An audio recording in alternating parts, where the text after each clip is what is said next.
Kita ambil Alkitab kita renungkan firman Tuhan. Markus pasal 5, mari bicara tentang gimana memelihara iman. Gini loh, kata memelihara itu luar biasa. Banyak orang itu suka sesuatu yang baru karena mereka gampang jenuh. Maunya selalu dapat mujizat yang baru.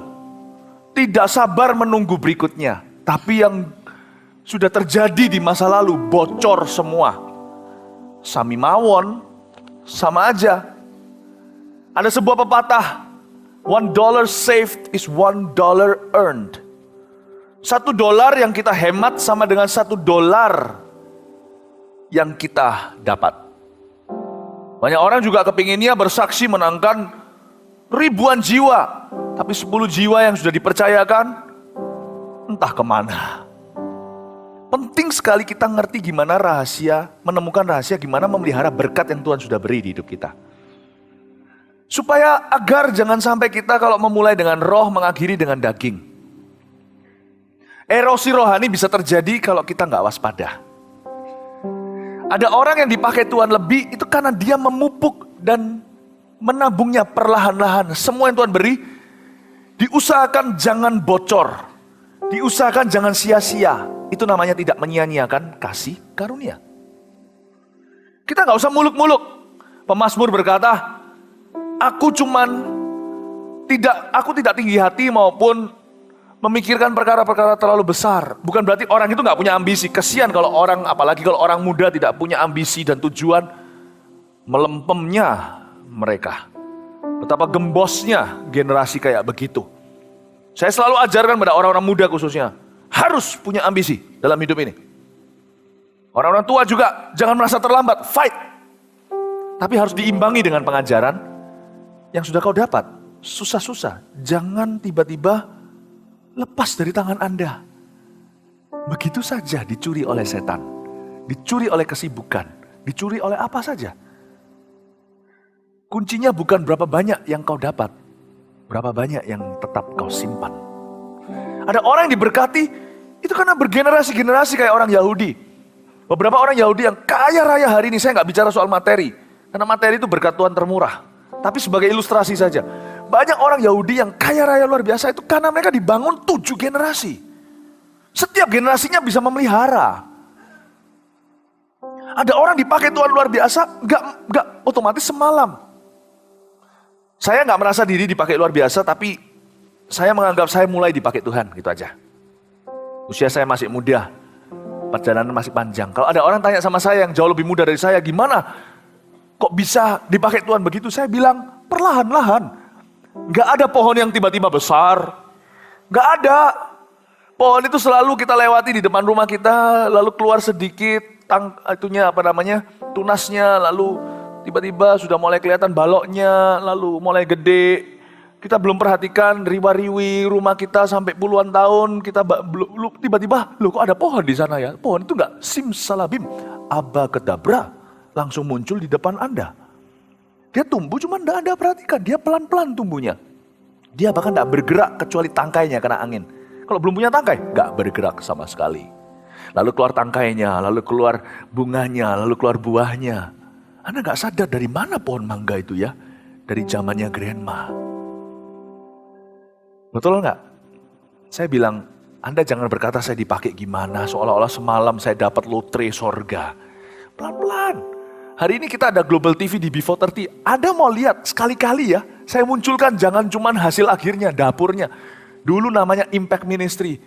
Waduh, kacau balau, cuman CD, VCD gitu aja. Saya duduk dengan beberapa gembala-gembala pemuda saat itu, mencoba melakukan sesuatu, nggak berhasil.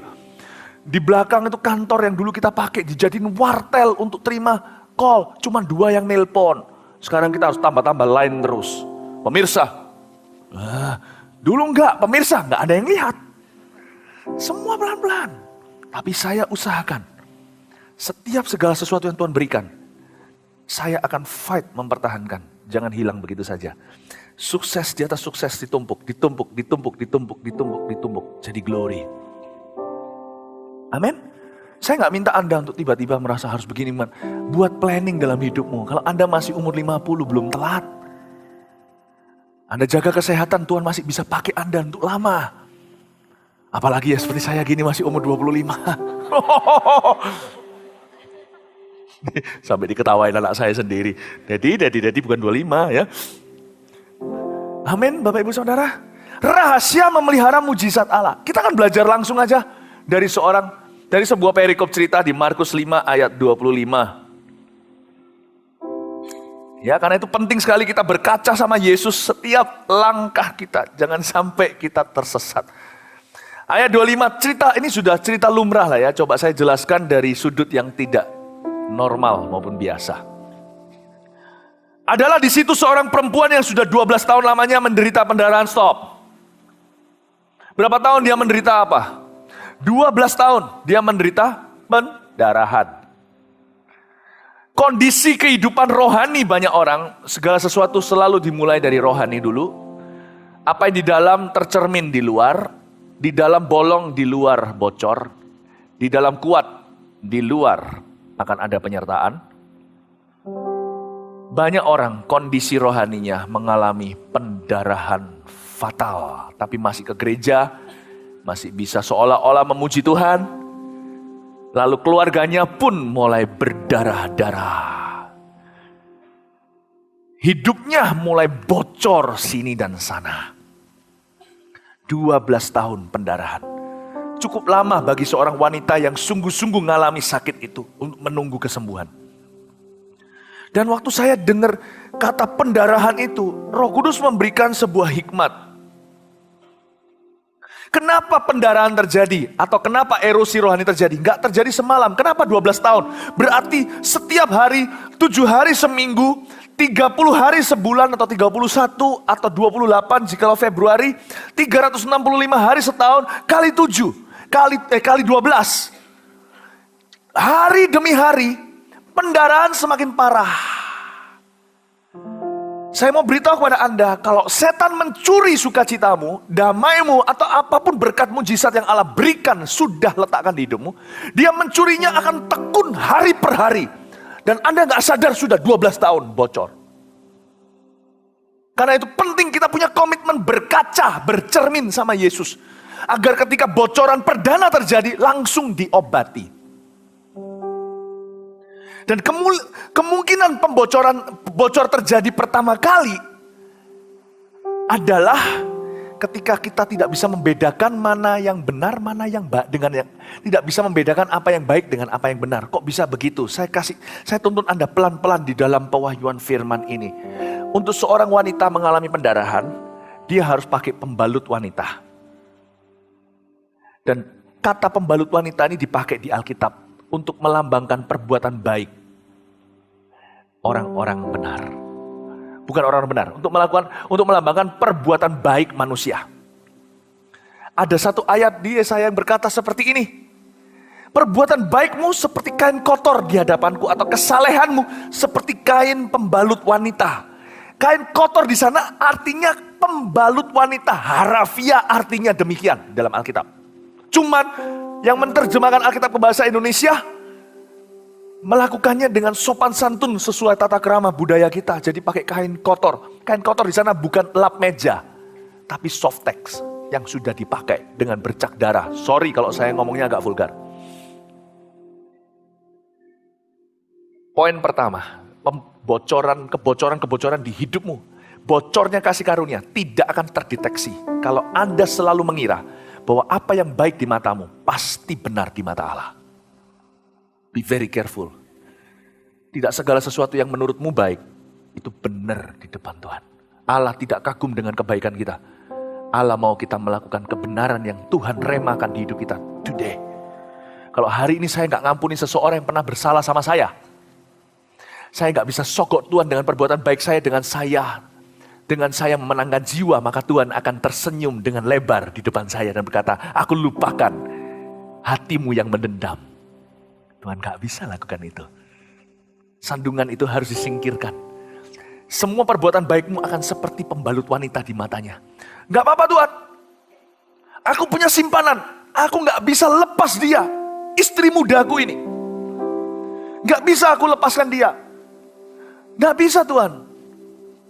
Sudah aku terima sebagai fakta kehidupanku, tapi aku janji kalau aku ke gereja itu aku pasti akan memberi perpuluhan lebih.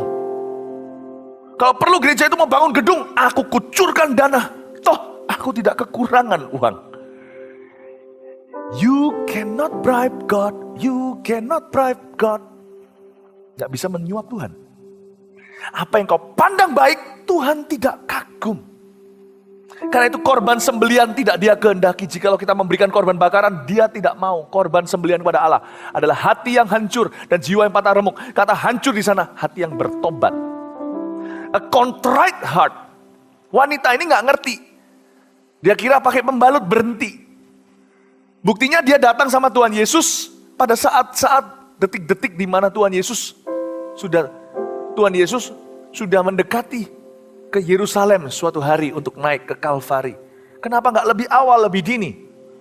Karena dia dibutakan dengan pembalutnya. Sama dengan kita hari ini orang Kristen banyak yang dibutakan dengan kebaikan kita. Kita kira pelayanan kita akan menyenangkan Tuhan. Tuhan itu sensitif dan peka sekali, bukan berarti dia cerewet, karena dia suci. Tuhan kalau urusan dengan kita itu dia akan beracara satu demi satu. Dia nggak pernah borongan sama anak-anaknya. Borongan A sampai Z, semua laporan. Tuhan nggak gitu. Tuhan itu seniman, karena itu dia adalah pencipta kita yang menciptakan segala sesuatu dengan begitu indahnya. Dia kalau urusan sama kita, satu ya satu dia akan kejar sampai ujung bumi, kemanakah engkau dapat lari dari rohku. Nggak bisa, Anda nggak bisa pergi ke B sebelum A, Anda kelarkan dengan dia. Allah kita detil. Segala kebocoran dalam kasih karunia dalam kehidupan seseorang selalu dimulai ketika dia mulai percaya, yang penting aku baik depan Tuhan. Padahal di belakang gosipin seseorang. Anda harus tahu loh ya. Sekalipun pelayanan Anda dipakai, jangan kita GR dalam hal itu. Sekalipun kita seolah-olah gak benar, kalau kita melayani orang, di FKA contohnya, orang itu kok sembuh, itu bukan karena Anda. Itu karena FKA-nya. Bukan karena Andanya. Dan kenapa kok ada orang yang saya injili tetap bertobat terima Yesus? Itu karena nama Yesus, bukan karena Anda. Saya pernah cerita nggak ya? Orang-orang pertama yang saya bawa kepada Tuhan itu waktu tahun 90 ketika saya di Singapura. Saya bertobat 92. Jadi saya ini sudah membawa jiwa sebelum saya bertobat. Bukan berarti saya hebat. Nama Yesus itu loh begitu murni. Keluar dari mulut babi pun orang bertobat. Saya waktu itu di kos-kosan. Ada 3 teman saya orang Cirebon semua. Saya kan yang Kristen kan itu kos-kosan berapa tingkat. Saya di tingkat itu saya yang Kristen sendirian mungkin. Mereka tanya sama saya, kita dengar di Kristen ngomong begini belum? Bukan, saya kan punya sedikit pengetahuan tentang Tuhan. Waktu saya belajar di sekolah minggu di sebuah gereja di Surabaya dulu, bukan Mawar Sharon. Gereja Protestan. Saya sampaikan sama mereka, nangis ketiga teman saya di kamar itu.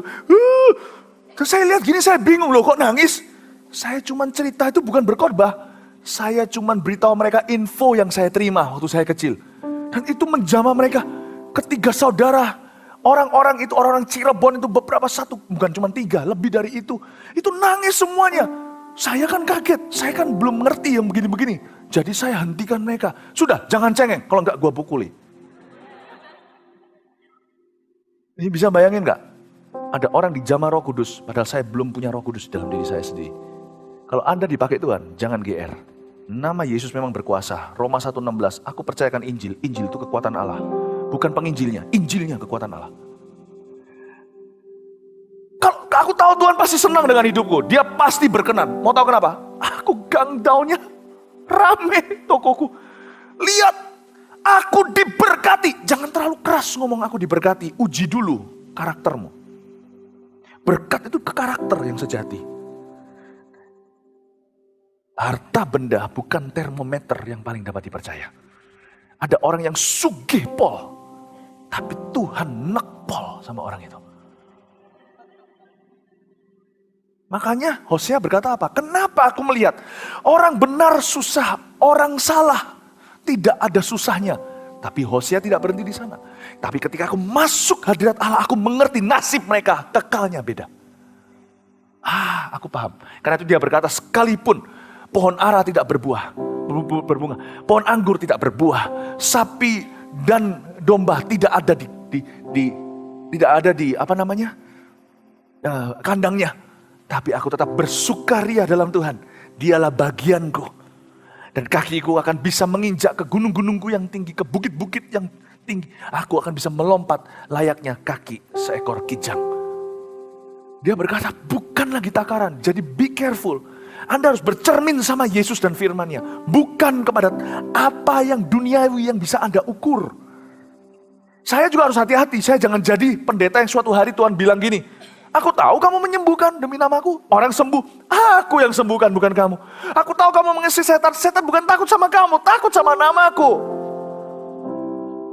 Aku tahu kamu bernubuat. Kenapa benar? Karena firmanku yang kamu beritakan. Tapi kamu secara pribadi nih ya, urusan dewe-dewe. Aku gak kenal ye ya, Eke gak kenal. Ye lempar ke api neraka. Hai pendeta pembuat kejahatan. Pendeta pun tak luput dari penilaian Allah. Saya harus hati-hati. Saya hidup bukan dalam pelayanan. Saya selalu beritahu sama orang-orang, kenapa saya khotbah? Mau tahu kenapa saya khotbah? Karena banyak orang ingin dengarkan gimana saya hidup. Saya khotbah ini bukan karir. Detik dimana Anda gak mau dengar lagi saya gimana hidup, ngomong aja sama saya. Saya berhenti, saya gak khotbah. Saya akan bercocok tanam dan hidup selama-lamanya dengan indah. Dengan istri dan ketiga anak saya. Saya bilang, saya gak dibayar. Saya gak untuk khotbah gitu. Saya khotbah karena orang lain curious mau tahu. Pertama-tama satu orang, satu saya, lalu 10 orang, lalu lama-lama tambah besar crowd saya mau dengar gimana saya hidup. Saya hidup dulu baru khotbah. Banyak orang khotbah dulu dan khotbah untuk hidup. Bisa paham, nangkep ini? Saya mau beritahu kepada Anda hari ini, ada di antara Anda yang hidup tidak berkenan pada Allah, ada yang mulutnya tidak dikenan Allah di sini. Dan Anda tidak bisa sogok Tuhan dengan tanganmu. Berapapun yang kau beri, Tuhan tetap menuntut mulut Anda untuk berubah terhadap teman Anda itu. Stop. Beberapa jarinya berdosa, BBM gosip dan sebagainya.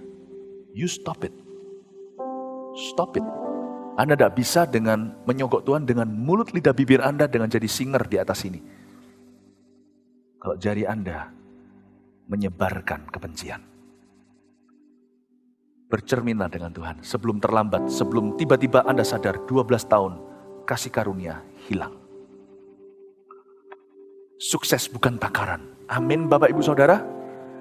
Wanita ini tunggu 12 tahun baru sadar bahwa dia punya dia bocor. Dia karena apa? Karena matanya tertuju ke pembalutnya.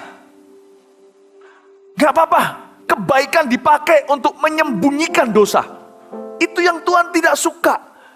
Dosa diselesaikan dulu, kebaikan akan jadi korban yang berkenan kepada Allah. Saya minta di dalam nama Yesus hidup kita semua betul-betul straight sama Tuhan Yesus. Straight, dari pendeta sampai seluruh jemaatnya straight sama Tuhan Yesus. Amin Bapak Ibu Saudara. Koreksi evaluasi. Selidiki aku, lihat hatiku, apakah ku sungguh mengasihimu Yesus. Kau yang maha tahu dan menilai hidupku. Jangan nilai sendiri, aku diberkati. Jangan terlalu pede dulu. Tak ada yang tersembunyi bagiku. Selidiki aku, lihat hatiku tiap hari. Apakah ku sungguh mengasihimu Yesus. Kau yang maha tahu dan menilai hidupku.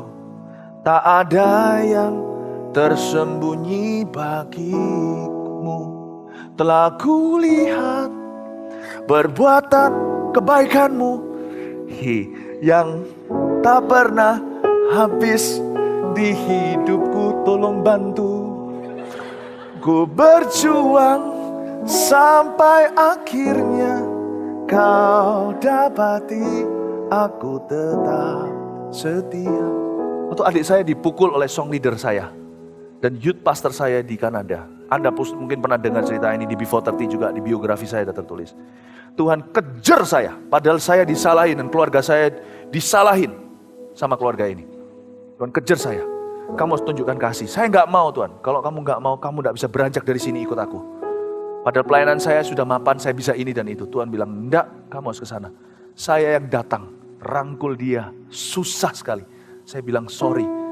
Tuhan bilang sama saya, kalau kamu tidak berdamai dengan orang lain, kamu bukan anakku. Tetapi dia yang salah, ya justru kamulah yang tidak salah yang membawa damai. Ya Tuhan, susahnya. Saya dibentuk Tuhan itu satu-satunya yang saya nggak bisa bypass. Satu-satunya, kalau sama Tuhan udah bojap. Anda berharaplah, nggak usah haraplah, Anda bisa lampaui dia. Sekali dia nuntut sesuatu, dia adalah satu pihak yang tidak bisa dibengkokkan. Kalau dia mau itu, ya itu. Kau tidak bisa luput, tidak bisa. Dia mau itu, ya itu. Anda tidak bisa kasih. Tuhan mau Ishak, jangan kasih Ismail. Banyak di antara kita, pelayanan kita itu Ismail hari ini. Uangmu Ismail hari ini yang kau beri kepada gereja Tuhan. Oh baik, kalau gitu aku gak usah kasih sekalian. Gak apa-apa. Ada beberapa orang di situ pelarian. Saya ngomong gini ini bukan marah-marah. Saya ngomong gini ini karena apakah? Saya tahu di sini ada.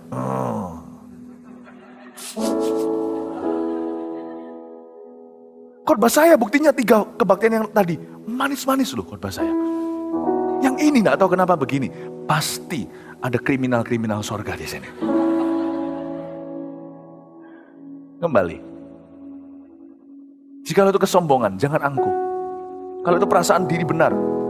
Tuhan lakukan ini bukan karena dia marah dan membencimu. Tuhan lakukan ini karena dia mencintaimu. Dia gak mau Anda berlarut-larut 12 tahun. Kehilangan kasih karunia, masih ditipu daya sama setan. Dikiranya berkenan kepada Allah. Saya gak ajari Anda untuk jadi orang yang gak yakin. Kemana-mana tertuduh enggak. Kalau nggak ada apa-apa, ya sudah, firman ini bermata dua. Tangkaplah yang baik. Yang sisanya mungkin untuk tetangga Anda itu loh. Kalau Anda tidak merasa, ya nggak apa-apa. Kalau Anda merasa juga, Anda jangan tendang orang sebelahnya. Itu untuk kamu. Nggak perlu. Nilai diri sendiri. Suruh Tuhan yang menilaimu. Kalau Anda tidak merasa ini apa-apa, ini jadikan peringatan aja supaya jangan terjadi. Amin. Kalau memang tidak ada apa-apa, nggak usah keluar sini tertuduh. Aku belum berkenan. Apalagi. Cari. Malah kena dakwaan setan. Tapi ada orang yang waktu saya ngomong gini, Anda tahu, dek. Salah aku datang di kebaktian ini.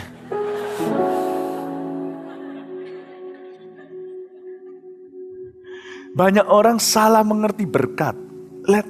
Allow me to tell you. Anda harus menemukan rahasia untuk memelihara berkat itu. Peliharaan. Dan hubungan dengan Allah itu harus banyak. Tuhan itu high maintenance. Maintenance-nya, tapi dibilang high maintenance yang enggak low maintenance banget. Kita enggak perlu ngelobi dia, enggak perlu kasih apa-apa kayak pejabat, enggak usah kasih kado, enggak perlu apa-apa. Sungguh Tuhan itu low maintenance sekali, almost zero maintenance. Tapi kalau dia ada mau, dia the highest maintenance. Dia enggak mau apa-apa kecuali itu. Dia kalau pilih satu warna, ya itu. Jangan diganti warnanya. Kenalilah Bapamu di sorga. Bapamu mau warna merah, karena dia berkata, dosamu semerah kirmis akan jadi putih seperti salju. Bapak mau lihat merah. Dia utus anaknya untuk berdarah-darah untuk kita. Dia nggak bisa dikasih warna lain.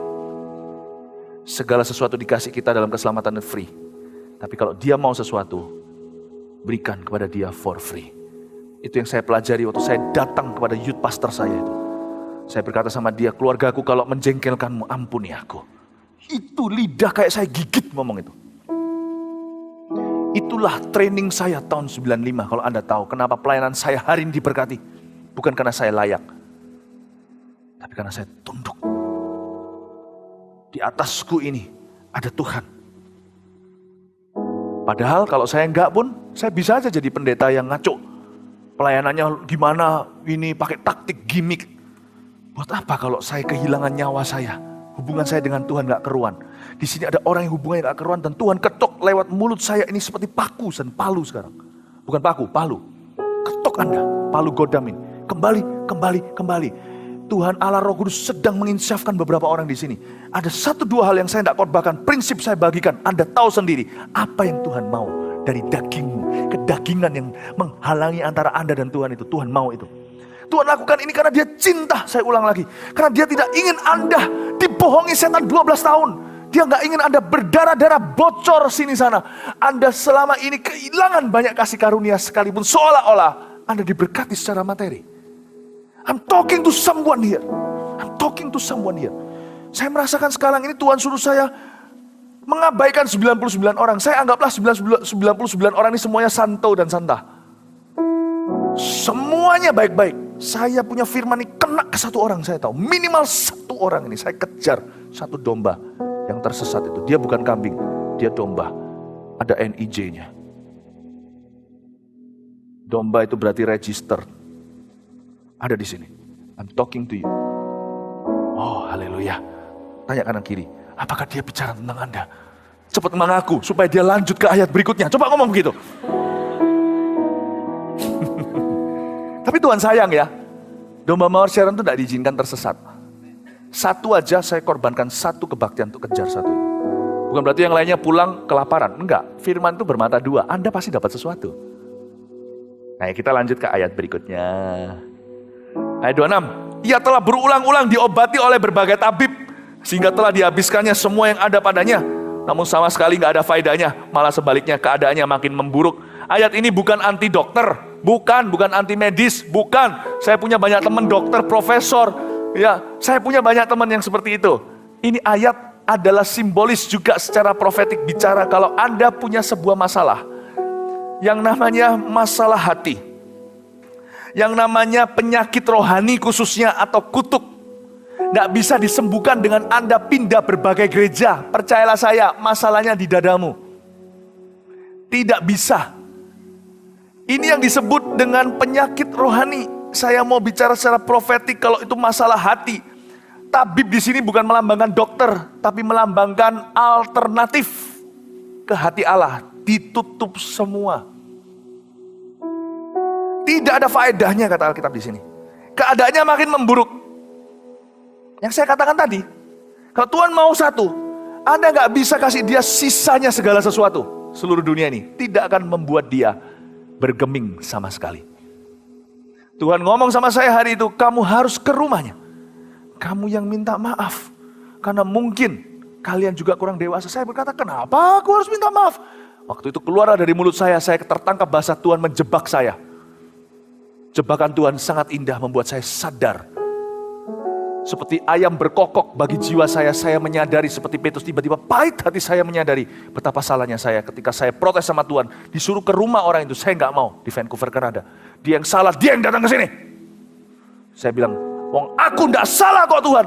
Tiba-tiba deng, Roh Kudus bilang sama saya, buka di 1 Yohanes dan saya menemukan barang siapa berkata dia tidak berdosa, dia membuat Allah menjadi pendusta.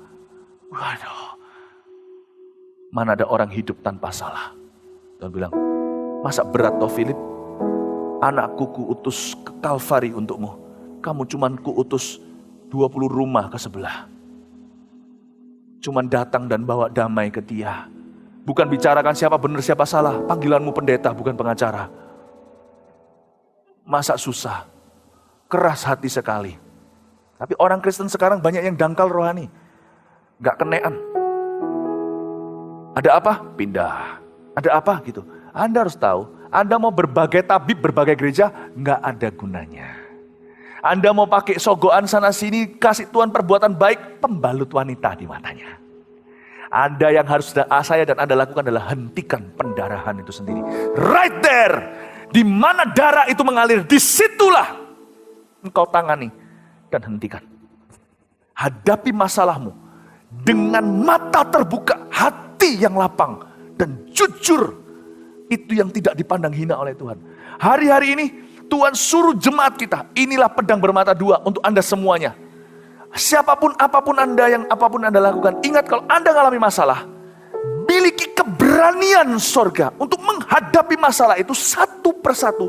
Dan bekerja samalah dengan Tuhan untuk menyelesaikannya satu persatu. Percayalah, tidak ada satupun masalah di dalam jiwamu yang Tuhan dan dirimu tidak bisa selesaikan bersama. Saya memberikan sebuah firman untuk mendorong Anda. Sebuah undangan dari sorga. Untuk Anda menyelesaikan masalah Anda bersama Roh Kudus. Perlu pihak ketiga enggak? Perlu, karena itulah kita punya keluarga dalam Allah. Tetapi yang menyelesaikan bukan pihak ketiga, tapi pihak sendiri yang bersangkutan. Hadapi one by one, hadapi dengan berani. Dan ini janji Allah buat Jemaat Mawar Sharon, apapun problema yang Anda hadapi minggu-minggu ini, bulan-bulan ini, Anda pasti lulus dan menang. Karena lebih besar roh di dalam dirimu daripada roh yang ada di dalam dunia. Jangan lari. Haleluya, kasih tepuk tangan untuk Tuhan Yesus. Jangan lari lagi. Ya, jangan lari lagi. Ini firman untuk setiap kita. Berbagai tabib tidak ada gunanya. Don't run. Go to the source of the bleeding. Why you are bleeding in the first place? Kenapa pernikahan Anda berdarah-darah? Why? Gak ada gunanya dibuat honeymoon kanan kiri. Kalau Anda tidak pernah keluar terlontar kata maaf dari mulut Anda. Tidak bisa tergantikan dengan apapun juga. Anda bisa kasih istri Anda berlian yang paling mahal. Kalau dia mau, berarti dia wanita murahan. Untuk menggantikan apa yang dia butuhkan sesungguhnya. Kadang-kadang seorang istri cuma kepingin I love you.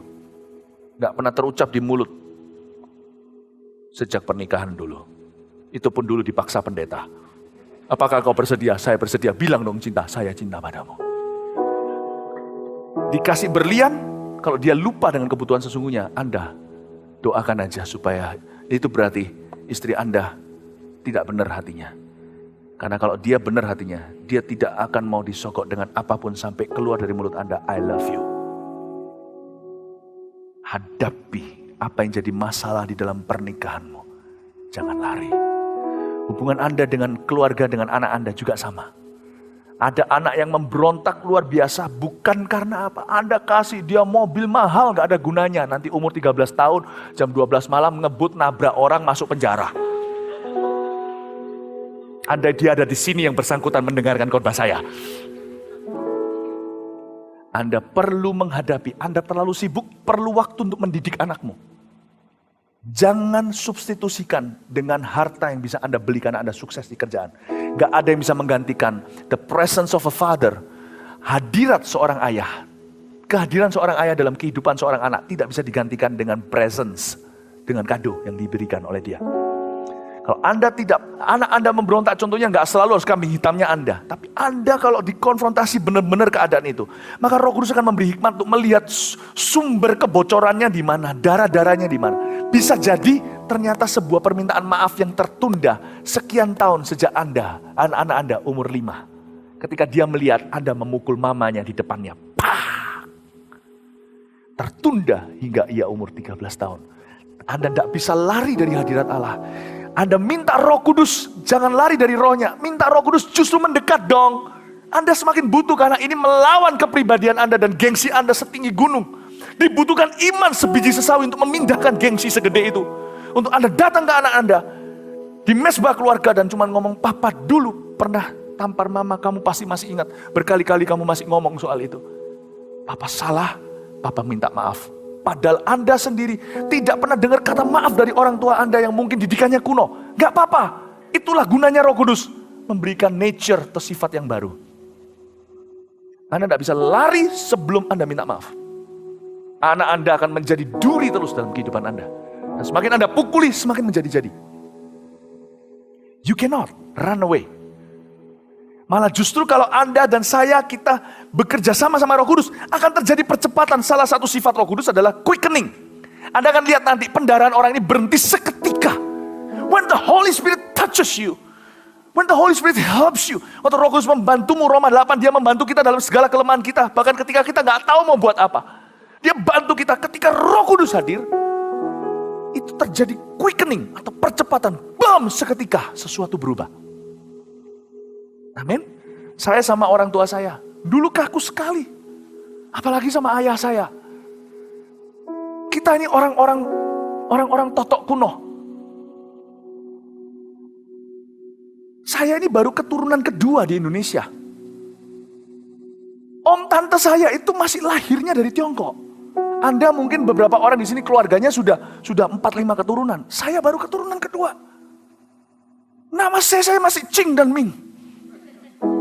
Ching Ming. Jadi kita itu di Tiongkok mana ada deket-deketan, cium pelukan itu nggak ada, nggak bisa. Saya berkata sama Tuhan, Tuhan aku kok nggak bisa deket sama Papa ya? Aku kok nggak bisa deket sama Papa? Aku kok nggak bisa deket? Tuhan bilang kamu nggak akan lari. Sampai kamu cium papamu dan kata I love you. No. Sekarang bisa anak-anak. Anak-anak ini sudah saya biasain, saya ciumin segalanya. Saya nggak biasa. Tapi saya berkata, Roh Kudus tolong saya. Lebih gampang saya song leader. Saya masih ingat saya pimpin pujian dulu itu. Minta keberanian itu setengah-setengah sudah dapat. Papa saya datang di Kanada. Waktu dia datang di ibadah. Aduh, saya tahu papa saya akan hadir di jemaat 100 orang doang. Tapi saya akan song lead. Aduh, saya puasa 3 hari 3 malam. Akhirnya saya beranikan, saya bilang, Roh Kudus kasih saya kekuatan. Papa saya juga mungkin setelah terima Tuhan juga berkata, kasih aku kekuatan. Sama-sama kita ketemu di tengah, saya peluk, saya bilang, Papa, sejak hari itu hubungan kami masuk ke definisi dan dimensi yang baru. Jangan delegasikan apa yang harus Anda buat sendiri dengan Roh Kudus. Start taking responsibility, ambil tanggung jawab pribadi atas hidupmu. Jangan lemparkan ke orang lain, jangan lemparkan ke halusinasi dan fantasi. Face your problem one by one with the Holy Spirit. And every one of your problem will be dealt with quickly. Akan selesai dengan secepatnya. Karena Tuhan Yesus beserta. Amin Bapak Ibu Saudara. Amin. Ayat 27, dia sudah mendengar berita-berita tentang Yesus. Maka di tengah-tengah orang banyak itu ia mendekati Yesus dari belakang dan menjamah jubahnya. Aduh, tikus-tikusan juga Tuhan terima kok. Iman itu gak harus sempurna. Dari belakang juga kena. Anda gak usah merasa gini loh, aku harus punya iman segede gunung. Jangan. Iman sekecil biji sesawi. Tapi kalau Anda mau hadapi sisanya kekuatan Allah. Sebagian besar hidup ini berhasil karena kasih karunia, bukan karena usaha kita. Tuhan tinggalkan sedikit ruang untuk kita bekerja. Supaya kita ada saham di dalam kemuliaan yang Dia beri. Tuhan tuh baik ya. Tuhan tuh kayak ayah yang kaya raya. Anaknya gak bisa apa-apa. Anaknya disuruh ikut di dalam meeting direksi. Disuruh ngatur ini itu. Tapi semua dividen miliknya Dia.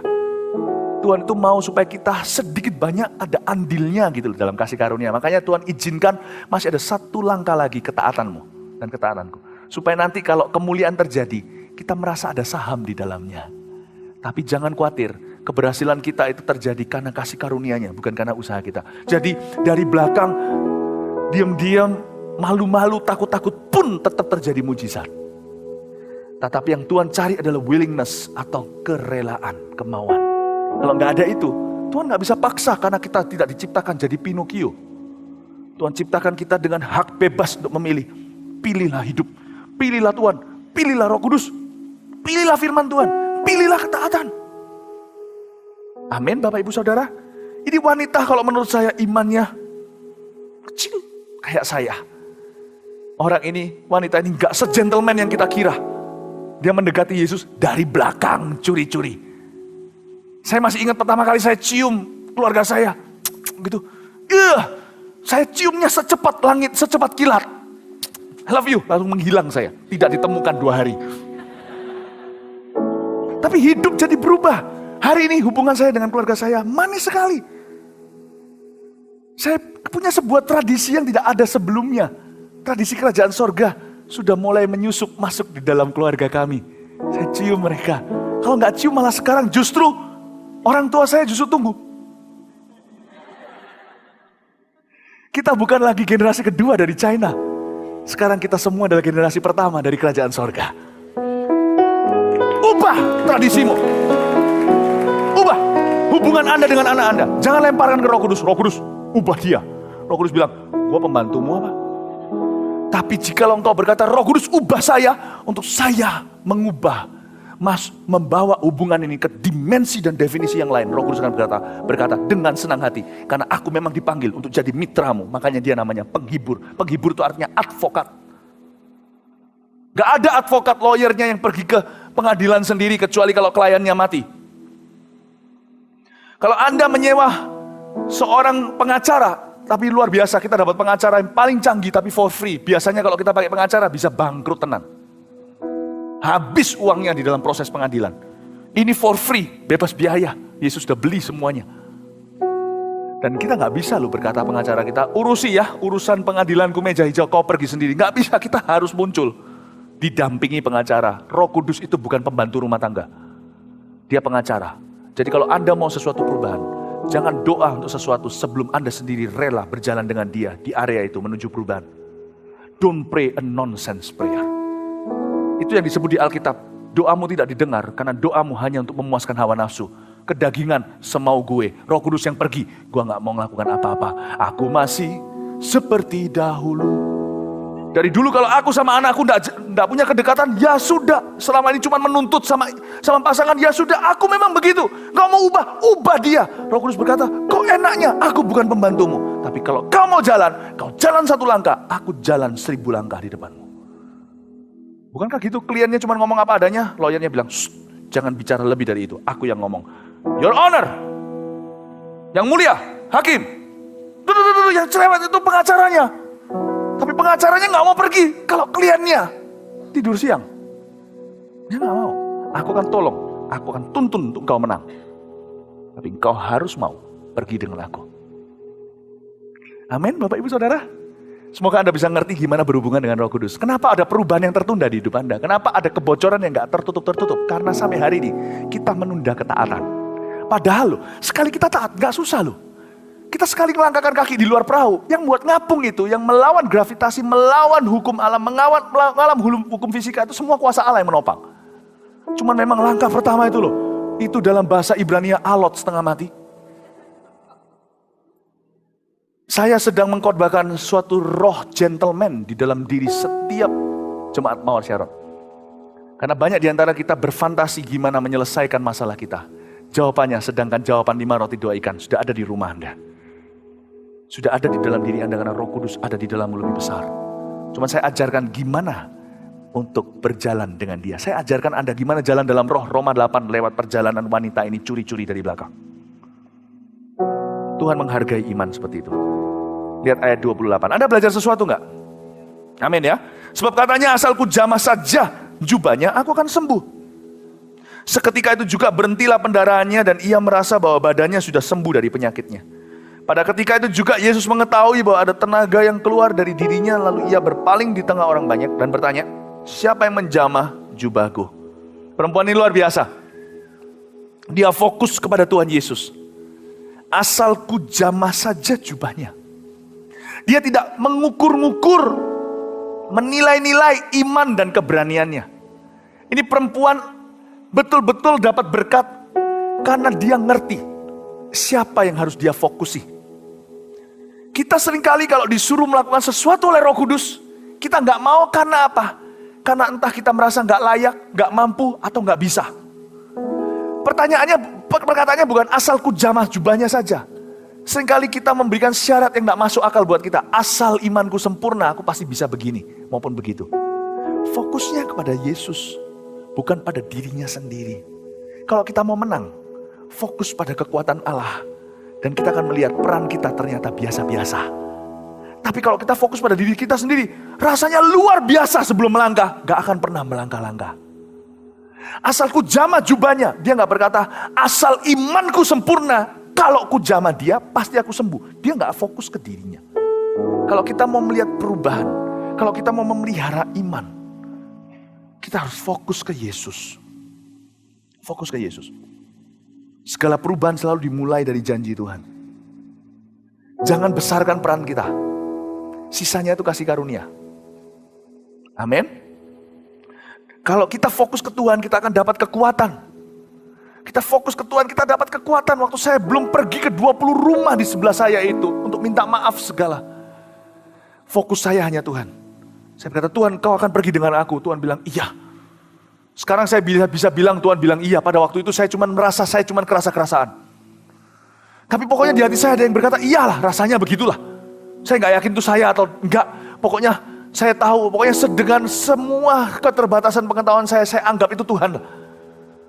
Tuhan kau akan sertai saya. Iya. Saya pegang ayat itu. Saya melangkah. Susah sekali. Gengsi ini kayak dikubur hidup-hidup. Tapi ada tenaga. Hari ini saya menoleh ke belakang ya. Ternyata gak susah ya. Untuk melangkah apapun yang pertama untuk menuju perubahan itu sukarnya bukan main. Karena imajinasi kita ikut main. Manusia itu kan selalu cenderungnya berpikir negatif. Karena itu Paulus kan melawannya. Mengajari kita untuk semua yang mulia, semua yang benar, yang tulus, yang adil, yang suci, yang kudus, yang indah. Pikirkan semua itu. Karena manusia punya kecondongan untuk memikirkan yang negatif. Yang membuat langkah susah itu karena kita fokus pada diri sendiri. Ketika kita fokus pada diri sendiri, kita tidak bisa tidak harus negatif. Dan ketika kita fokus pada kekurangan orang lain, kesalahan mereka, tambah pahit. Tapi kalau Tuhan suruh, ini penghiburan saya waktu saya disuruh ke rumah seseorang untuk berdamai dengan dia, minimal untuk keluarga saya. Kekuatan saya adalah satu, kalau Tuhan suruh saya ini, saya yakin satu, saya yakin Tuhan melihat ini sebagai sesuatu yang saya perlu. Kedua, saya yakin di balik ketaatan ini ada kemuliaan. Saya yakin. Jadi saya melihat ke Tuhan ada tenaga. Tanpa saya sadari saya mulai melangkah serumah demi serumah. Hingga 20 rumah saya ketuk pintu mereka. Merendahkan hati di depan mereka, saya berkata, aku minta maaf kalau kami ini banyak nyalai kalian. Itu ngeri loh saat itu. Setelah terjadi kejadian di PAW tersebut, orang ini nantang loh. Dia punya saudara yang anak muda lah ya, dunia anak muda jangan diremehkan, tapi bagi kita itu nyata. Saudara-saudaranya datang dari Indonesia dan berkata, kalau mau berantem ayo. Karena saudara saya, koko saya tinggi, tapi kami kurus-kurus. Adik saya waktu itu masih kecil, kami bertiga, dia nggak berani lawan kami bertiga. Lalu saudara-saudaranya datang, dia berkata, kalau mau berkelahi, ayo tawuran sekarang. Dulurku sudah datang semua. Di saat seperti itulah Tuhan suruh saya ke rumahnya. Minta maaf, saya Wong Fei Hung. Jangan kasih kesan sama orang lain gua takut. Sebelum saya hari itu di Vancouver, Kanada bertobat, baru berapa bulan lalu saya berkelahi lawan 9 orang. Saya berkelahi lawan 30 orang, tapi nggak berantem 30-30-nya. Saya berantem dikeroyok 30 orang, dan ini bukan kebanggaan. Saya tidak kedar, saya pegang dan pertahankan teritori saya di Balestier Road, Singapura. 30 orang bawa pentung dan baseball bat. Saya bilang, ayo maju semua. Saya gengsinya bukan main. Saya dulu ini mungkin nenek moyang saya itu pengawal kaisar. Saya pikir, Bu, sampai lu punya pikiran yang salah ya. Gua datang ke pintu lu takut sama ancaman lu. Andai kata Anda nggak ngancam, saya lebih gampang taat. Ngerti maksud saya? Sekarang udah ngancam gini, udah jadi bubur. Saya datang dikiranya ketakutan. Tapi Tuhan bilang, maukah kamu dipermalukan untuk aku?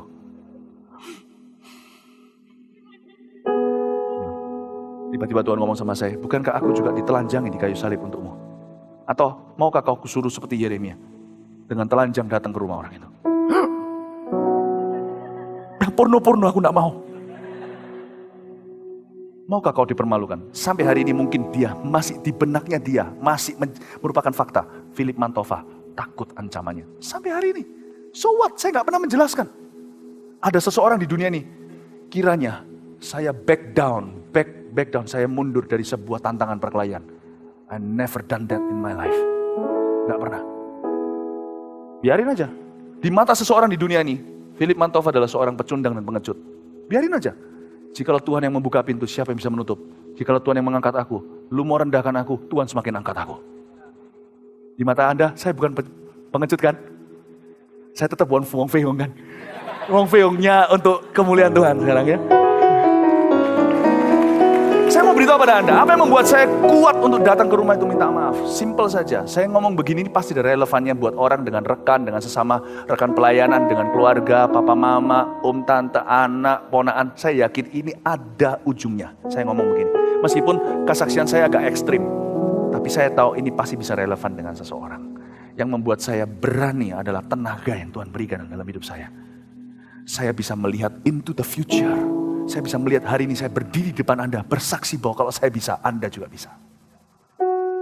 I have seen this. Jadi hari ini saya khotbah, saya sudah lihatnya belasan tahun yang lalu.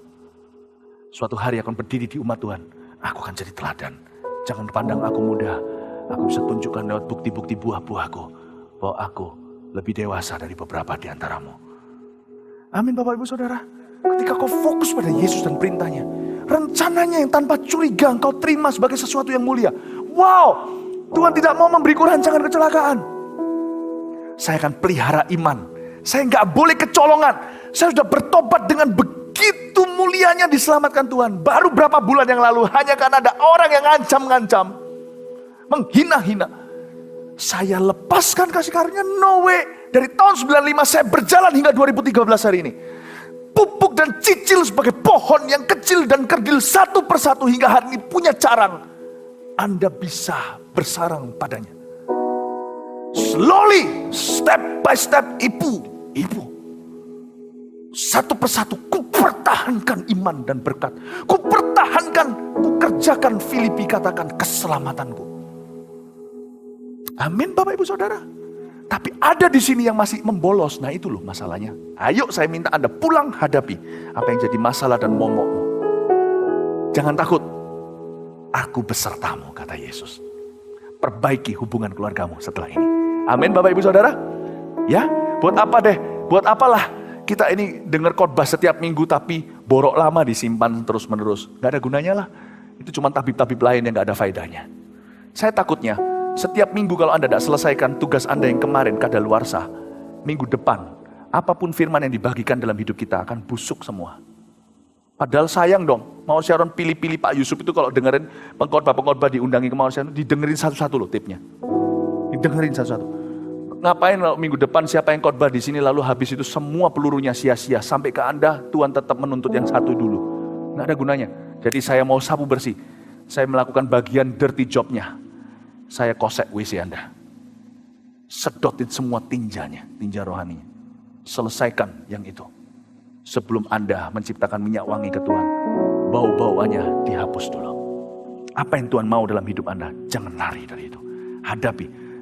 Anggaplah dari Senin besok sampai Minggu kita ketemu. Saya nggak ketemu dengan Anda sih, tapi sampai nanti Anda ketemu lagi kembali di sini. Anggaplah terjadi quickening of the Holy Spirit. Roh Kudus akan bekerja dengan luar biasa, akan terjadi perubahan signifikan di area kegagalan Anda.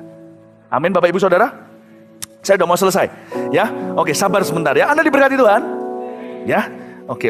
Murid-muridnya menjawab, engkau melihat bagaimana orang-orang ini berdesak-desak dekatmu dan engkau bertanya siapa yang menjamah aku. Lalu ia memandang sekelilingnya untuk melihat siapa yang telah melakukan hal itu. Perempuan itu yang menjadi takut dan gemetar ketika mengetahui apa yang telah terjadi atas dirinya, tampil dan tersungkur di depan Yesus dan dengan tulus memberitahukan segala sesuatu kepadanya. Perempuan itu ketakutan. Ketakutan di sini bukan ketakutan setengah mati, takut sama monster gitulah anak kecil, bukan takut sama setan. Takut di sini adalah takut kagum. Loh kok bisa ya? Loh kok lebih cepat dari yang kuduga ya? Masalah yang sudah berabad-abad di keluargaku selesai. Cuman karena dengar khotbah kemarin, hari ini Senin, hari Jumat kelar semuanya. Sabtu sudah Sabat, kita istilahnya Sabtu saya sudah bisa istirahat pikiranku. Wow, apa yang 7 tahun diselesaikan di 7 hari. Saya yakin minggu ini gak perlu feng shui. Saya akan menubuatkan dan memprediksikan, meramalkan. Saya bukan tukang ramal. Ini gak perlu diramal, gak perlu pakai luck atau keberuntungan. Kalau Anda lakukan ini 100% gak usah diimani, mujizat pasti akan terjadi dalam terobosan-terobosan baru dalam hidupmu. Hari Senin besok, Selasa, Rabu, Kamis, Jumat, Sabtu akan menjadi 6 hari yang paling berarti di dalam hidupmu. Kalau Anda lakukan firman ini, Anda akan lihat terobosan-terobosan yang luar biasa terjadi di dalam hidup Anda. Firman ini tidak lahir dari otak saya, tapi dari lutut saya. Dan saya yakin kalau Anda terima dengan iman, ini akan menjadi obat yang sangat mujarab firman ini. Untuk menyembuhkan di area pendarahan yang paling bocor-bocor di dalam usaha Anda.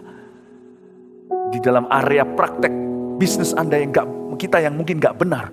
Tuhan akan benarkan sejak firman ini. Di dalam hubungan rumah tangga yang retak gak karuan. Lihat nanti Senin sampai Sabtu ini. Terjadi sesuatu yang baru. Katakan amin. Amin. Jangan lihat saya seperti seolah-olah aku gak ngerti apa yang Anda katakan. Kalau memang ini untuk Anda kasih amin yang sungguh-sungguh. Ya, supaya saya tahu bahwa ternyata firman yang susah-susah saya bagikan dengan resiko Anda membenci saya, katanya saya marah-marah atau terlalu keras ini. Ternyata berguna. Buat tidur saya nyenyak malam ini, tahu bahwa hari ini saya sudah dipakai Tuhan. Minimal, kalau disalah ngerti, ada satu orang di sini hari ini ditemukan kembali. Kalau amin memang betul-betul berguna, kasih saya amin yang dengan segenap hati. Oke, puji Tuhan. Thank you. Ayat berapa nih sekarang? 34 ya, ini luar biasa. Saya selesai dengan ini. Maka katanya kepada perempuan ini, hai anakku, imanmu telah menyelamatkan kau. Oke, biasa-biasa karena kita sudah pernah mendengar itu sebelumnya. Kalimat terakhir ini, luar biasa di ayat 34. Pergilah dengan selamat. Kita baca sama-sama. Pergilah dengan selamat sampai sembuhlah dari penyakitmu. 1, 2, 3. Pergilah dengan selamat dan sembuhlah dari penyakitmu. Tahu arti sesungguhnya pergilah dengan selamat? Dalam bahasa aslinya artinya enter my peace. Yesus bukan berkata, pergilah dengan selamat, bye-bye, see you later. Bukan begitu. Dia berkata, pergilah dengan selamat dengan pesan, masuklah dalam damai sejahtera-Ku. Enter my peace from here, from now on. Kesembuhan bukan destinasinya ternyata. Enter my peace. Lalu kata berikutnya, sembuhlah dari penyakitmu, seolah-olah kok pengulangan kata. Saya kalau jadi seorang yang berpikir kritis, saya pasti akan mengkritik ayat ini. Saya berpikir, dia kan sudah sembuh, seketika berhenti pendarahannya. Kok Yesus itu berkata sembuhlah dari penyakitmu? Kenapa Yesus bertele-tele? Ya, mengerti maksud saya enggak? Kalau mobil sudah kita showroom, kita jual mobil, orang sudah bawa mobilnya, enggak perlu kita telepon, terimalah mobilmu. Oh, dia sudah nyetirnya pulang kok. Anda harus selidiki kata sembuhlah dari penyakitmu itu artinya maintain your healing. This is powerful. Enter my peace and maintain your healing. Masuklah dalam damai sejahtera-Ku dan pertahankan mujizatmu. Pertahankan iman kayak gini. Pertahankan berkatmu, pertahankan kesembuhanmu. Karena banyak orang setelah disembuhkan, jatuh sakit lagi. Itu namanya Kristen jatuh bangun. Kasih mula-mula, lalu berantem sama orang lagi. Kasih mula-mula, lalu berantem lagi. Kasih mula-mula, kepahitan lagi. Kasih mula-mula, kalau gitu jalan-jalan di padang gurun 40 hari. Anda gak masuk, 40 tahun gak akan masuk ke tanah perjanjian. Tuhan gak kepingin Anda putar-putar di tempat yang sama. Tuhan berkata, sekali kau dapat mujizat, mengertilah. Sekali dosamu diampuni, ampunilah. Supaya dosamu terus diampuni. Sekali engkau sudah sembuh dari penyakitmu, janganlah jatuh dalam kepahitan setelah kanker stadium 3 disembuhkan. Tapi kepahitannya tidak pernah dibereskan. Enter my peace, masuklah dalam damai sejahtera-Ku. Berdamailah dengan aku, berdamailah dengan semua orang. Hiduplah dalam damai-Ku. Dengan demikian kau bisa mempertahankan kesembuhanmu. Jangan berdarah lagi. Banyak orang berkata waktu saya didoakan, tiba-tiba saya bisa berjalan. Setelah saya pulang, kaki saya kaku lagi. Saya kadang-kadang gitu itu garuk-garuk kepala. Saya pernah sekali evaluasi, saya tanya Tuhan, kenapa Tuhan kesembuhan yang kau berikan waktu saya doakan orang itu, kenapa kok sifatnya cuman ada time-nya. Tik tik tik tik tik tik tik tik tik tik tik tik, haleluya. Lalu setelah itu lumpuh lagi. Saya nggak mau. Tuhan bilang itu bukan salahmu, anointingmu sudah benar. Saya bukan nyala-nyalain orang, tapi Tuhan ngomong jelas sama saya. Itu karena orang itu nggak bisa maintain. Dia pulang, dia langsung semprot orang. Pulang langsung nyembah berhala lagi. Jatuh sakit lagi. Tuhan bisa pakai saya to heal. But you have to maintain your healing. Enter my peace. Masuklah dalam damai-Ku. Pertahankanlah mujizatmu. Buat apa disembuhkan lagi dari penyakit yang sama? Yang lebih penting, carilah tahu bagaimana tidak jatuh kembali ke sana. Amin Bapak Ibu Saudara.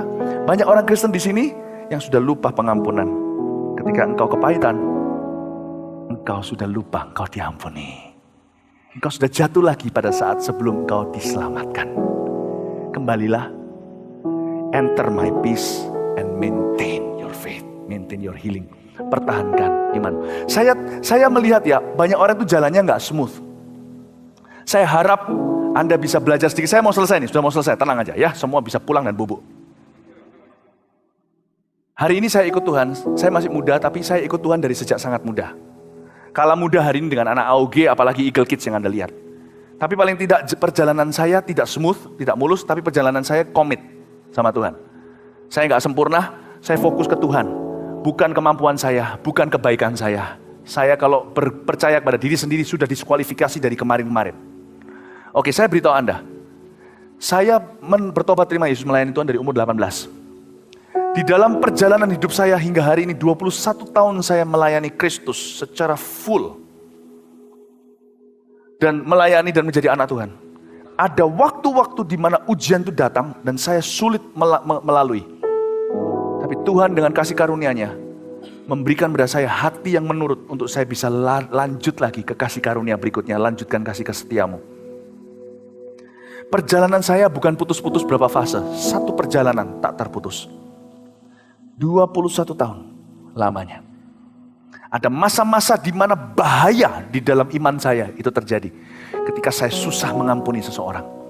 ketika suatu saat saya terjegal dengan sesuatu yang saya harus betul-betul di hati saya memiliki keberanian percaya untuk bisa melepaskan berkat kepada orang tertentu. Contohnya kalau itu hubungan horizontal dengan sesama kita. Dan berjalan terus. Jadi saya yakin umat Tuhan juga sama. Anda dari waktu ke waktu akan masa di mana Anda akan ada di pertigaan, di mana Anda ikut Yesus. Tahu pertigaan? Ada waktunya di mana the cross will be broken in your life. Tadinya begini, broken. Jadi lambang peace yang anti-Kristus itu. Banyak di antara kita akan menghadapi masa-masa kritis, di mana hati kita diuji, ke kanan atau ke kiri. Kita ikut Tuhan, atau kita tersesat. Ada beberapa orang saat ini. Saya melihat banyak orang dalam 21 pelayanan yang setia dalam roh, mengakhiri dalam daging, tidak sedikit, tidak bisa dihitung dengan jari saya. Baik itu hamba Tuhan atau jemaat yang pernah aktif melayani. Sekarang no more, tidak ada lagi. Saya sudah melihat berkali-kali fenomena seperti ini. Si A dulu begini, sekarang sudah berbeda.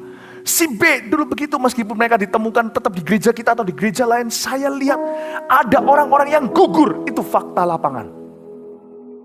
Saya tidak pengen muka-muka saya, wajah-wajah yang saya lihat ini. 10 tahun dari sekarang ketika saya berkhotbah, Anda sudah tidak ada di sini karena kepahitan. Anda sudah tidak ada di sini karena masalah yang tidak diselesaikan. Saya tidak kepingin. Amin Bapak Ibu Saudara. Buat perjanjian dengan saya 10 tahun dari sekarang, saya masih berkhotbah di depan Anda. Anda juga tidak mau kelihatan saya hilang. Saya sudah jalan 21 tahun, saya rencana jalan seumur hidup saya. Nggak cuma sampai 21, eman-eman 21 kobong semua. Saya juga berdoa, saya sedih melihat, kata Paulus berkata, bukankah hatiku cukup berduka melihat orang-orang yang gugur imannya.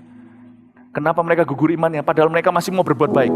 Satu titik, mereka memilih untuk tidak mengikut Kristus lagi. Ada orang-orang yang di sini seperti ini. Kesaksiannya luar biasa, bertobat, maju, lari, dibaptis, terima Roh Kudus. 5 tahun kemudian, kembali ke hidup yang lama. Saya berdoa, orang-orang yang melayani dari Asyir semuanya, sampai semua yang melayani di mimbar, di panggung semuanya, 10 tahun dari sekarang, tetap kedapatan setia. Pertahankan imanmu, enter my peace, and maintain your miracle. Masuklah dalam damai sejahteraku dan pertahankan mujizatmu yang telah kau terima dari aku. Mujizat berikutnya pasti akan menyusul. Jangan rakus, kita jangan serakah. Tuhan pasti kasih berikutnya. Tapi apakah kita sudah setia dengan yang lalu yang Tuhan sudah beri? Amin Bapak Ibu Saudara. Amin. Lihatlah kanan kirimu. Orang-orang di sebelah Anda itu kasih karunia Allah. Sudahkah kau setia di gereja ini juga? Sudahkah kau setia jaga hati? Supaya nanti ke depan ketika Tuhan menyelesaikan 1000 gereja 1 juta murid, kita masih sama-sama berdiri bersama-sama. Meskipun putih rambut kepala kita, tapi kita tetap akan setia bersama-sama melihat peperangan dimenangkan oleh Tuhan. Amin. Haleluya.